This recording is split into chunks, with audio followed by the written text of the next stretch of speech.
Hello दोस्तों, नमस्कार। मैं पंकज आप सभी का स्वागत करता हूं नालंदा के इस ऑनलाइन क्लासेस में। और जैसा आप सबको पता है, मेरे द्वारा हिस्ट्री की क्लासें कराई जा रही हैं। तो हिस्ट्री क्लास में हम आधुनिक भारत का इतिहास पढ़ रहे हैं।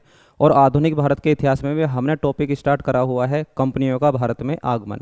तो हमने किस किस के बारे में पढ़ लिया था? पुर्तगालियों के बारे में पढ़ लिया, डचों के बारे में पढ़ लिया और अंग्रेज़ों के बारे में। अंग्रेज़ों के बारे में हमने पढ़ लिया जब कैप्टन हॉकिंस भारत पहुंचता है।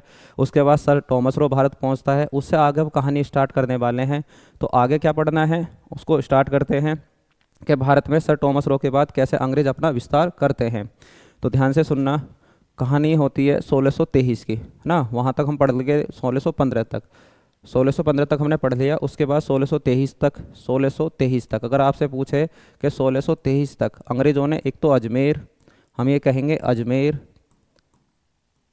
Plus Agra, Ajmer plus Agra plus Bharuch, plus बच्चों कहाँ, भड़ोच आगरा, है ना, अजमेर भड़ोच सूरत, और साथ में आप ये कहोगे मसूलीपट्टनम, जहाँ इनकी पहली फैक्ट्री लगी थी।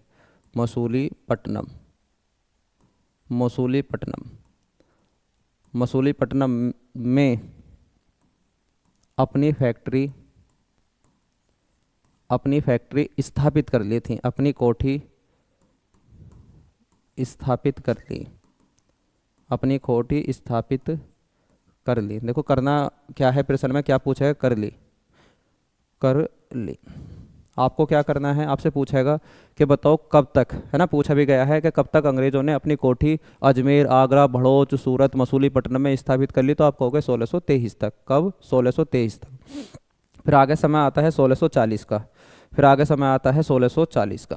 1640 में क्या हुआ? 1640 में तो मद्रास के राजा, मद्रास के राजा, नहीं सॉरी, है ना, मद्रास के नहीं, चंद्रगिरी के राजा। मद्रास को किराए पर लिया था। चंद्रगिरी के राजा, चंद्रगिरी के राजा, चंद्रगिरी के राजा से आप ये कहोगे मद्रास लिया। किसने लिया है? अंग्रेजों ने मद्रास लिया। यानी लेने वाला भी कौन है? अगर व्यक्ति का नाम आ जाए तो आप कहोगे फ्रांसिस डे के द्वारा। यहाँ से प्रश्न बना है और बार बार पूछा भी जाता है, फ्रांसिस डे के द्वारा क्या लिया गया है? मद्रास लिया गया है। क्या लिया गया है? मद्रास लिया गया है। क्या प्रश्न पूछेगा कि बताओ किसने मद्रास की स्थापना करी थी, या आज को जो मद्रास है, आधुनिक मद्रास है, उसकी स्थापना किसने करी? तो उसमें नाम मिलेगा फ्रांसिस डे। अब इस फ्रांसिस डे के द्वारा इस मद्रास पर क्या बसाया गया? ये जो यहाँ की जो किलेबंदी करी थी उसको क्या नाम दिया गया? उसको क्या नाम दिया गया? तो ध्यान से सुनना, उसको क्या नाम दिया गया। आपसे पूछता है बार बार पेपर में कि जो यहाँ किलेबंदी करी गई है उसको क्या नाम दिया गया है। ठीक है, तो पेपर में पूछेगा कि बताओ यहाँ जो किलेबंदी करी गई है उसको क्या नाम दिया गया है। तो आप बताओगे सेंट जॉर्ज नाम दिया गया है। क्या? Saint George. तो लिखना, उसको नाम दिया गया Saint George. Saint George, Saint George की स्थापना करी गई। सेंट जॉर्ज की स्थापना करी गई। सेंट जॉर्ज की क्या करी गई? स्थापना करी गई। चंद्रगिरी के राजा के से मद्रास किराए पर लिया, और मद्रास किराए पर लेने के बाद क्या बनाया गया? वहाँ जो कोठी लगी उसका नाम रखा गया सेंट जॉर्ज। क्या नाम रखा गया बच्चों? Saint George. उसके बाद क्या होता है? उसके बाद समय आता है 1661 का। ध्यान से सुनना, 1661 का, 1661 का समय आता है। 1661 में ब्रिटेन के राजा, ब्रिटेन के राजा नाम है चार्ल्स सेकंड का विवाह हुआ। अब ये कहोगे इनका विवाह हुआ किससे? इनका विवाह हुआ महारानी कैथरीन से। पुर्तगाली महारानी है कहाँ की? पुर्तगाल की।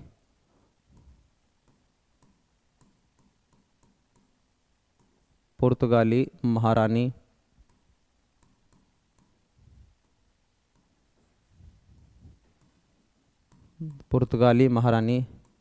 कैथरीन। कौन विवाह कर रहे हैं? अब कहोगे चार्ल्स सेकंड। किससे? कैथरीन से। किससे? कैथरीन से। तो लिखा है कि ब्रिटेन के राजा चार्ल्स सेकंड का विवाह पुर्तगाली महारानी कैथरीन से हुआ। कैथरीन से हुआ, तो फिर इनका यहाँ क्या लेना देना है? इनके विवाह से लेना देना है। जो ये पुर्तगाली हैं, पुर्तगाली किसको? चार्ल्स सेकंड को दहेज में क्या देते हैं?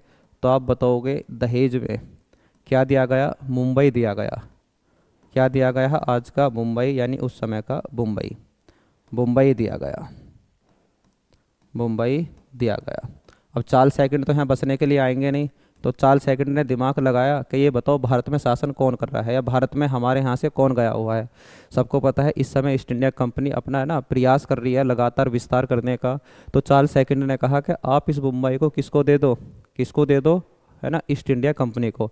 तो ईस्ट इंडिया कंपनी को किराए पर दिया गया। कितने किराए पर? आपसे पूछता है 10 पाउंड के किराए पर। ठीक है, तो प्रश्न ये पूछेगा बताओ अंग्रेजों को मुंबई कैसे प्राप्त हुई? तो आप कहोगे अंग्रेजों को मुंबई चार्ल्स सेकंड ने विवाह करा था महारानी कैथरीन, जो पुर्तगाली महारानी है। और चार्ल्स सेकंड ने है ना 10 पाउंड के किराए पर दिया है किसको? अंग्रेजों को, यानी कि ईस्ट इंडिया कंपनी को। देखना, चार्ल्स सेकंड ने, आपको लिखना है चार्ल्स सेकंड ने 10 पाउंड, 10 पाउंड के किराए पर, के किराए पर, के किराए पर east India company, east India company को मुंबई दी गई, या मुंबई को दिया, मुंबई दी गई। ध्यान से सुनना, पूछेगा अंग्रेजों को मुंबई कैसे प्राप्त हुई।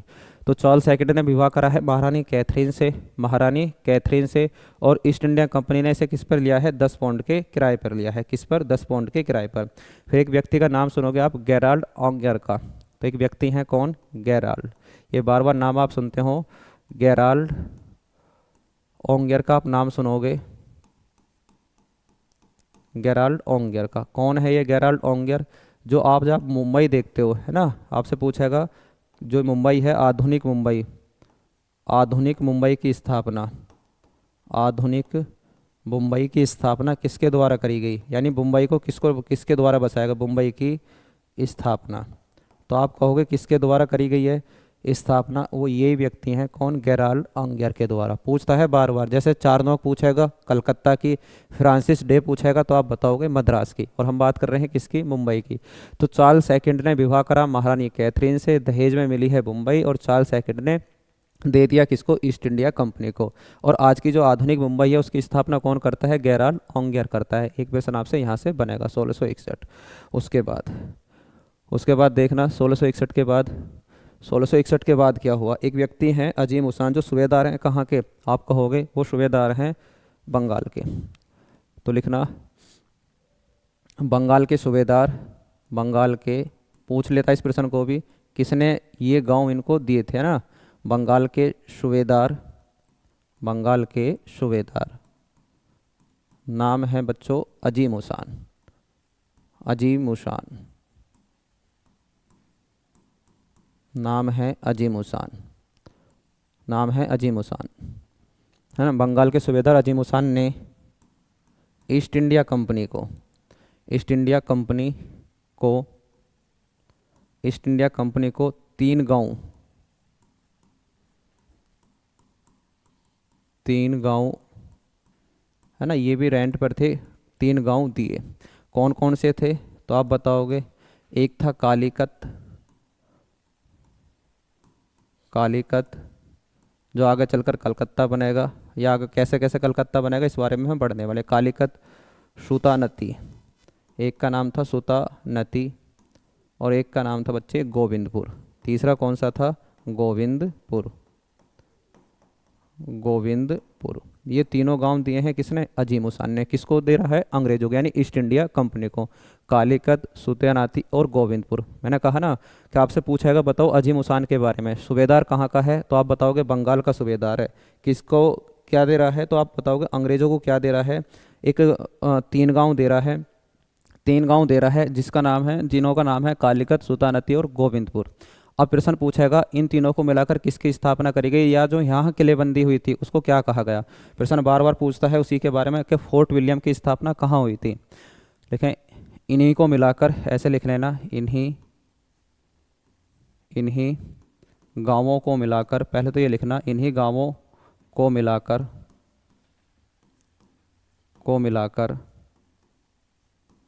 जोब चारनॉक के द्वारा, जोब चारनॉक,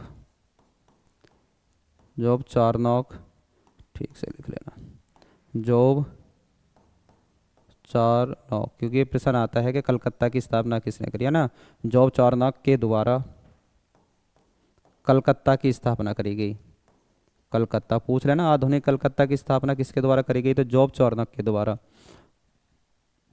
और आपसे पूछेगा कि यहाँ जो किलेबंदी करी गई थी, यहाँ जो किलेबंदी करी गई उसका नाम क्या रखा गया, तो फोर्ट विलियम नाम रखा गया। तो ध्यान से सुनना, यहाँ के या यहाँ कहाँ की बात कर रहे हैं, कलकत्ता की, यहाँ फोर्ट विलियम की स्थापना करी गई। किसकी, फोर्ट विलियम की स्थापना करी गई। फोर्ट विलियम की स्थापना करी गई। फोर्ट विलियम की स्थापना करी गई।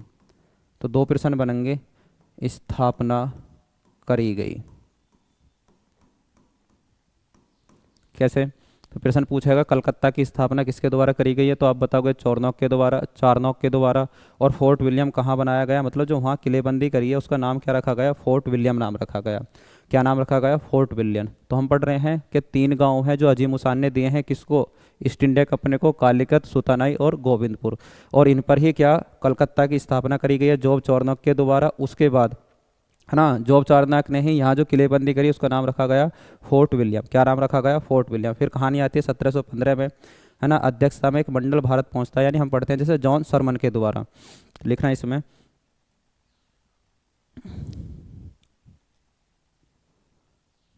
कहानी अब चलती है 1615 की। 1615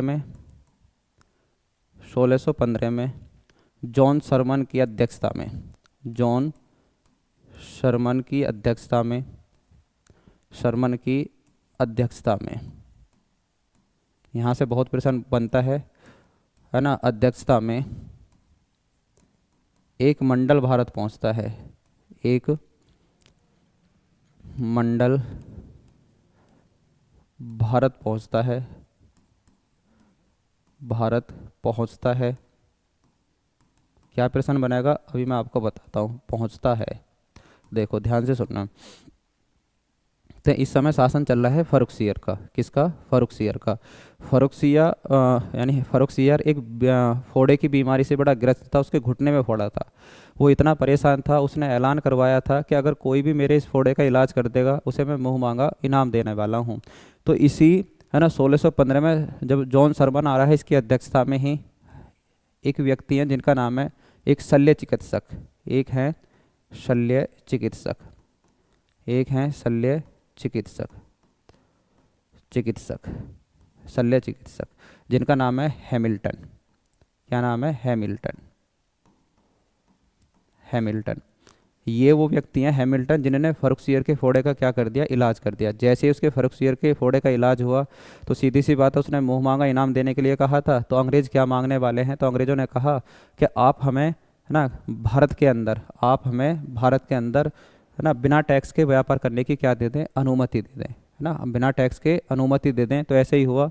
पहले तो ये प्रश्न याद रखना कि किसने इलाज करा था, फर्रुखसियर का, हैमिल्टन ने।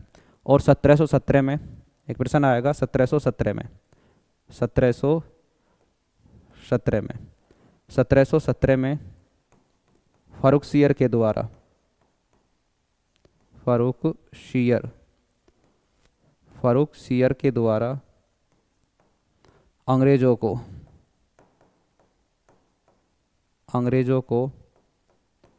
शाही फरमान सुनाया गया, शाही फरमान सुनाया गया, शाही फरमान सुनाया गया। मैं कह रहा हूँ बार बार ये प्रश्न आता है कि बताओ अंग्रेजों को किसने शाही फरमान सुनाया था, तो आप कहोगे किसने, इसी फर्रुखसियर ने शाही फरमान सुनाया गया।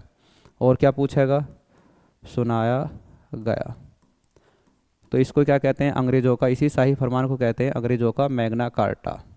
क्या कहते हैं, मैग्ना कार्टा। तो पहला प्रश्न तो ये बनेगा, बताओ, है ना, फरुखसियर के फोड़े का इलाज किसके द्वारा करा गया? तो आप कहोगे किसके द्वारा? हैमिल्टन के द्वारा।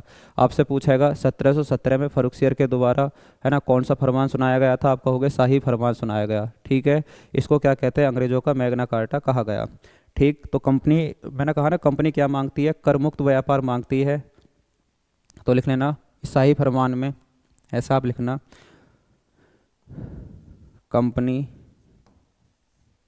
कंपनी को कर मुक्त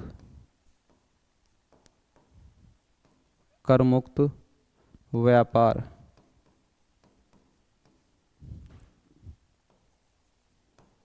करना, है ना, कर मुक्त व्यापार करना। और ये सिक्के ढालते थे अपने कहाँ? आप बताओगे मुंबई के अंदर। कि जो मुंबई में सिक्के डाल रहे हैं वो सिक्के कहाँ चलेंगे? आप ये कहोगे मुग़ल शासक में, यानी जहाँ जहाँ मुग़लों का शासन है उसमें ये अपने मुंबई में ढाले हुए सिक्कों को चला सकते हैं। तो मुंबई में ढाले गए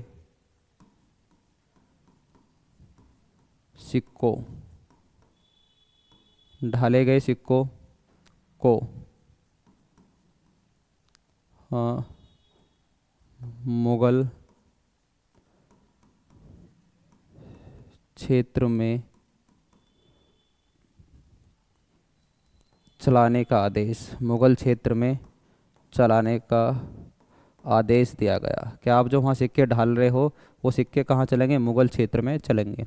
तो ध्यान से सुनना, एक तो कर मुक्त व्यापार कर दिया, लिए भी थे जैसे 3000 रुपये में वार्षिक, बंगाल 3000 रुपये दो आप वार्षिक, और बंगाल में क्या कर लो? बिना टैक्स के शासन कर लो। 10,000 रुपये दो तो सूरत में आप कर लो, है ना।